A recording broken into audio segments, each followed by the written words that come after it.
40 years ago, the global economy was forever changed. When people remember then-President Richard Nixon, most think of the Watergate scandal and the subsequent collapse of his political career. That may be the case now, but history may remember him quite differently 50 years from now. Our bet is that he will one day be remembered best as the man who took the world off the gold standard and started the greatest pyramid scheme in recorded history. The year was 1971. The Vietnam War was sapping American resources. Inflation was at a 20-year high, and Nixon was facing a tough bid for re-election. Nixon was elected on a platform based mostly on his foreign policy agenda. Though he himself was known to have little interest in the domestic agenda, he did realize that voters tend to consult their checkbooks before showing up at the polls. With inflation at over 4.7%, Nixon knew action was needed to gain control of prices for the sake of near-term economic growth and his own re-election. In early August, the president met with his team of economic advisors at Camp David. On August 15, 1971, he announced temporary wage and price controls and ended convertibility of the U.S. dollar into gold. Inflation subsided for a time. Nixon won re-election, and the world's economy would never be the same.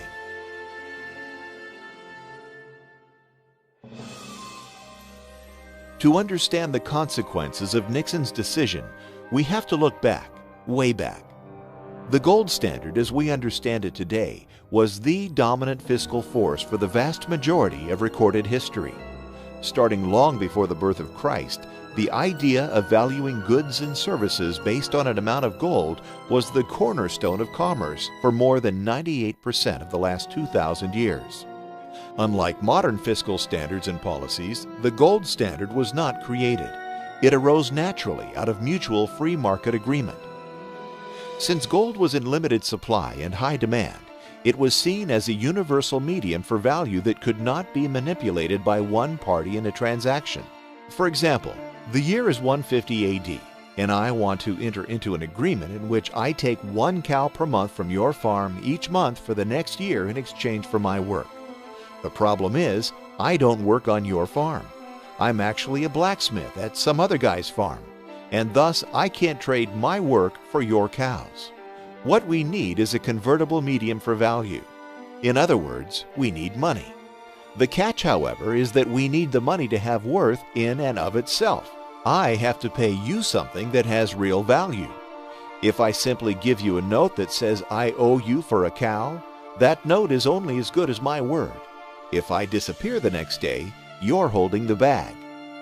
Since we both agree that gold has value, and that its value is not something you or I can manipulate, it becomes the perfect medium for exchange. It becomes our money. We enter into a contract through which I pay you 1 ounce of gold per cow through the end of the year, and voila, a gold standard is born. That is free market economics at work. As the world's economy grew over time, the gold standard evolved with it. In the late 1800s, most nations operated on what's known as the classic gold standard. Under this system, nations fixed the value of gold to a specific amount of their local currency. In 1834, gold was pegged at $20.67 per ounce in the U.S., and there it stayed until 1933. In this system, international prices rose and sank together, regardless of the strength or weakness of each nation's economy. This is a crucial flaw in the gold standard from the standpoint of short-sighted governments, and a great benefit from the standpoint of long-term stability. We'll come back to that later.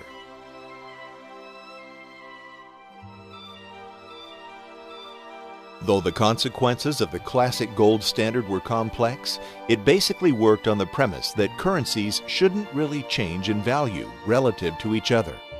Instead, it held that weaker economies should accumulate less wealth and stronger ones more.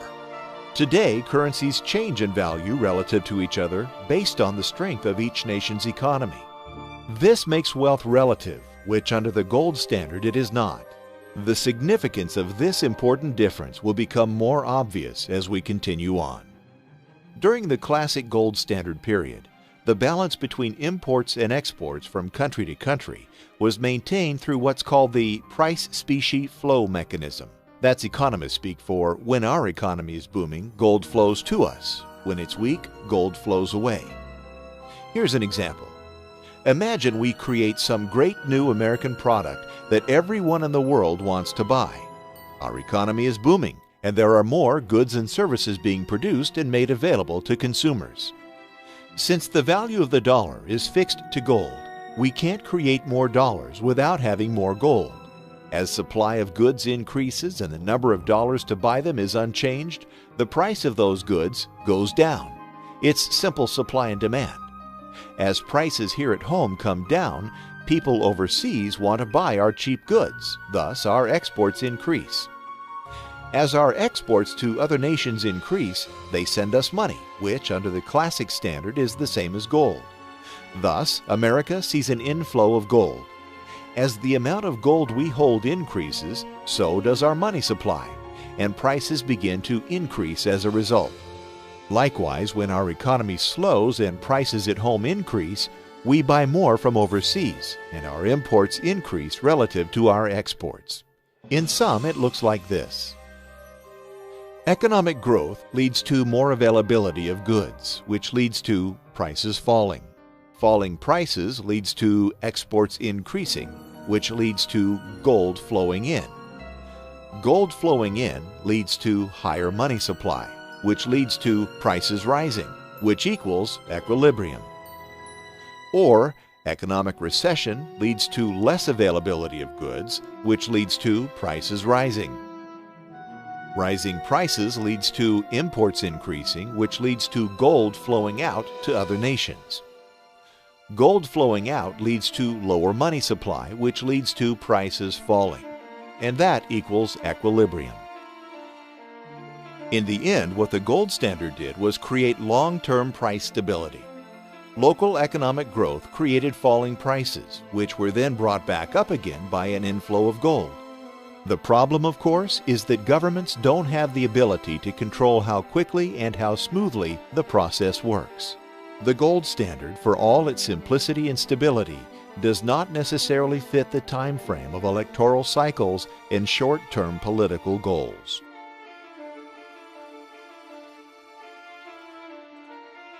Before the shot heard round the world that started the Great War, the global economy saw a long period of growth and prosperity.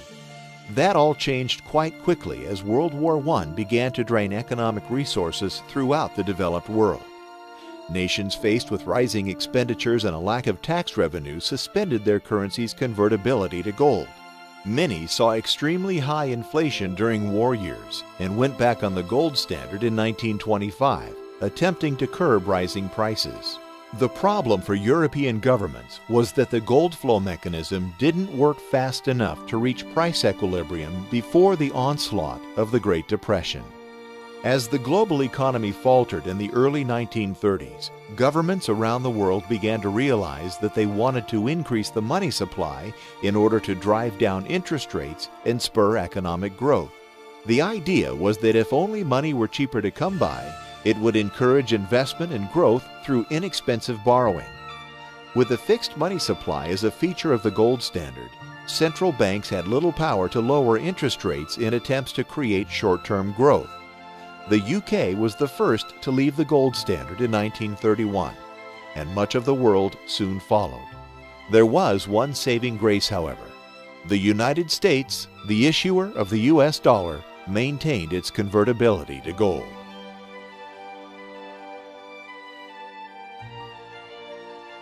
After the Second World War, nations around the world were again destitute, with inflation raging and little infrastructure to produce growth. One exception was the U.S., which, relatively speaking, was left enriched by the munitions trade during the first part of the war.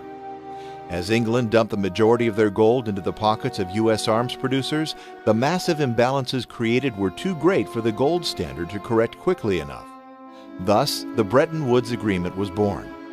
Under the new agreement, a new international currency system was created in which foreign currencies were convertible into dollars, which were then convertible into gold. This enabled nations to create flexible fiscal policy and manipulate interest rates to spur growth, while the U.S. dollar anchored the system with its gold convertibility. As time passed, the US dollar became the world's reserve currency. This happened partially because of the strength of the US economy and partially because of the dollar's convertibility to gold. Foreign governments began to buy and hold US dollars instead of gold as a main storage for wealth. At the time, it didn't matter because the dollar was, quite literally, as good as gold. The rest of the world prospered because central banks could artificially stimulate local economies and fan the fires of economic growth. The U.S. prospered because, as the issuer of the world's reserve currency, we could borrow money at almost no cost from the rest of the world. As everyone wanted to hold our dollars in treasury debt, it was as if the world had handed Uncle Sam a credit card with no borrowing limit and basically no interest rate. In the end, money, which used to be in limited supply, was now virtually free for the entire world. The linchpin that held it all together was the simple fact that everyone knew the US dollar could be traded in for a fixed amount of gold at any time. Then came the Vietnam War and our old friend, Dick Nixon.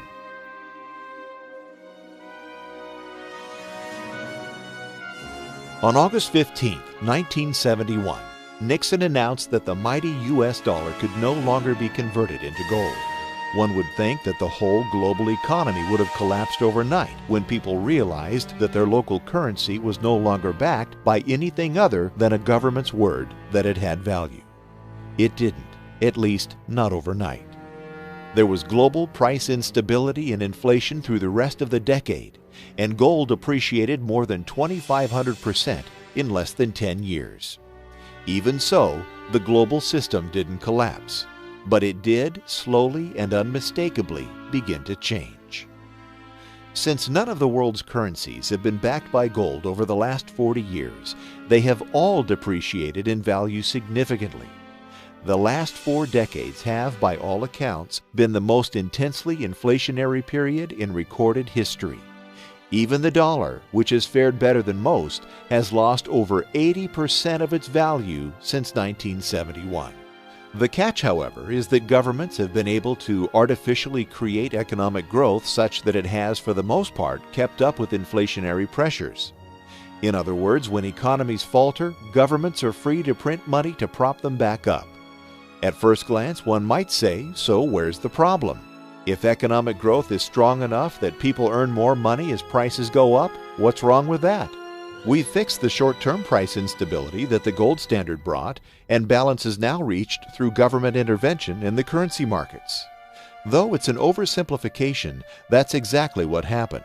At least, that's what happened until very recently. In 2008, it all changed.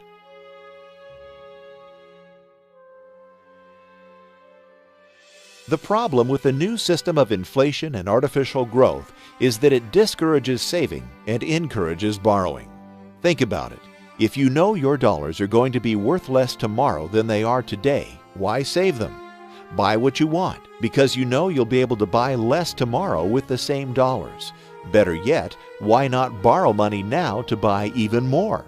If your dollars are going down in value, your wages increasing, and prices are on the rise, it makes sense to borrow money today. When you borrow, you'll buy goods at today's low price. When the price increases, the dollars you borrowed will be worth less, and it will take you less work to pay them back, right? Doesn't that sound like what happened with the mortgage industry here in the U.S.? The only problem with this system is that it makes it nearly impossible to save money. Now, instead, you have to invest and earn returns to keep up with the falling value of money. Remember our parents' parents. Was wise investing a virtue for them? Maybe, but it was probably not nearly as important as saving money. That's changed today, hasn't it? Nowadays, it's widely expected that your savings account is not the majority of your net worth. We all buy stocks, real estate, and other assets that produce returns. We have to do this, or inflation will slowly erode the value of our savings. Say goodbye to cash under the mattress and hello to 401ks, investment banks, and big money on Wall Street. Throughout the 80s and 90s and most of the last decade, this system brought unprecedented prosperity to most of the world. The problem, of course, is that it's nothing more than a pyramid scheme. For 40 years, money has been virtually free both here and abroad. This has encouraged borrowing on all levels.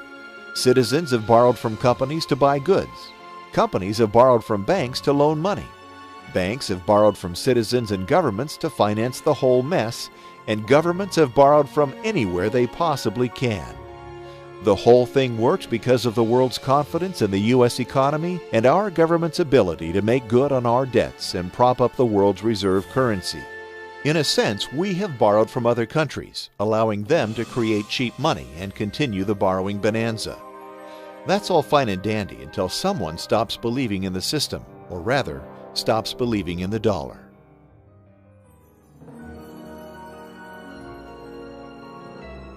Pyramid schemes tend to run well while there's an ever-increasing amount of money coming in. New money flowing in pays the bills to the old lenders, and everything moves along quite nicely. That is, until the money stops flowing in. Then it all falls apart. Let's go back to our deal concerning the cows from your farm. I want to buy them, but instead of giving you gold, I'm going to give you an IOU. The note would state that instead of giving you 1 ounce of gold for each cow, I would give you 3 ounces. The catch is that I need to take your cow in advance and go sell it to another guy for 4 ounces of gold so I can give you the 3 I owe you. Then you ask, how are you going to find someone to buy this silly old cow for 4 ounces of gold? I reply, it's simple. I'm going to tell him to loan me one of his cows, which I will then offer to someone else for 5 ounces of gold, using the same method to get the third farmer to agree. If you had any sense, you'd tell me to take my gimmicks elsewhere. As soon as one farmer doesn't agree to the deal, the whole plan falls apart. In a sense, that's exactly what happened when the real estate bubble burst in the U.S. 3 years ago. The whole world relies on the dollar as the storage place for wealth. The system worked because the U.S. economy has been so large and so strong that it represented stability in and of itself. The U.S. economy, in a sense, fulfilled the role that gold has played for thousands of years. People could buy dollars and save them, knowing that they would never be worthless because the U.S. economy was so strong. The problem was that the U.S. economy has become an economy of debt. With interest rates low, money available, and the government propping up economic growth, consumerism in the U.S. grew at a staggering pace. Soon, everyone bought a home. Home values went up indefinitely, loans were easy to get, and real estate became the great American investment. The problem was, one day, one farmer decided not to buy the cow, and the entire system collapsed. Investors stopped buying mortgage-backed securities. The money stopped flowing and the pyramid came down.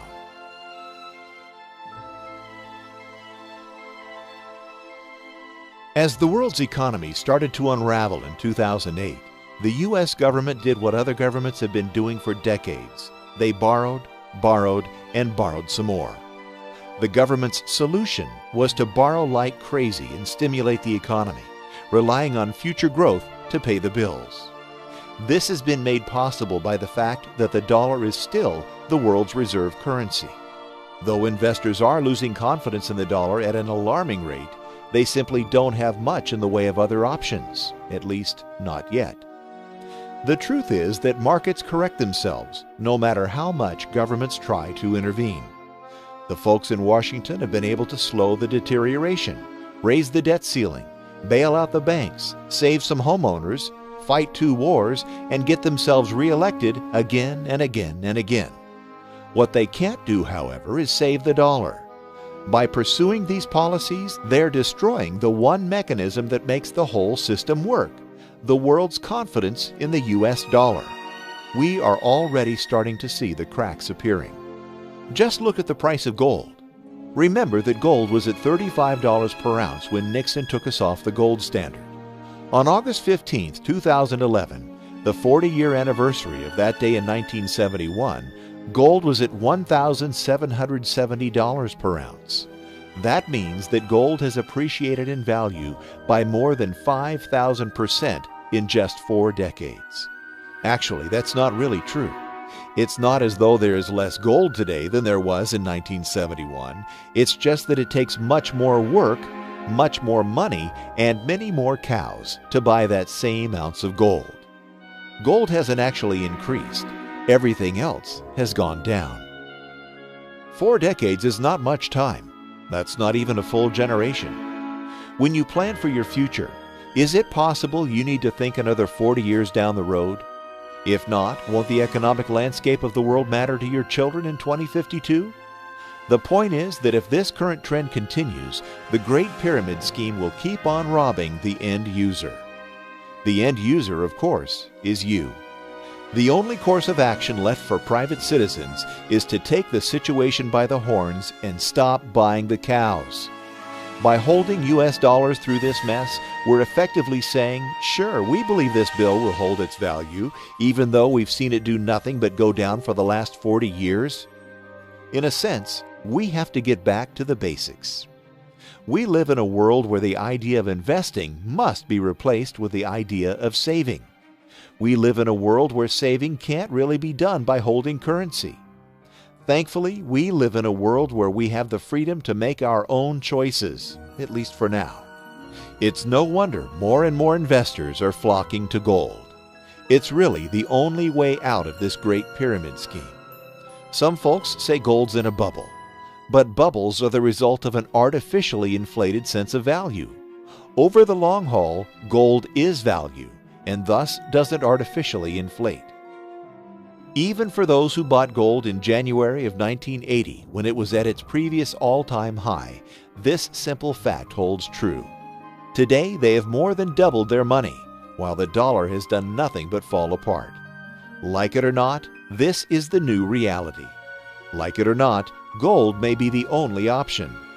The global economy can't go on booming forever on borrowed money, and the other shoe will drop.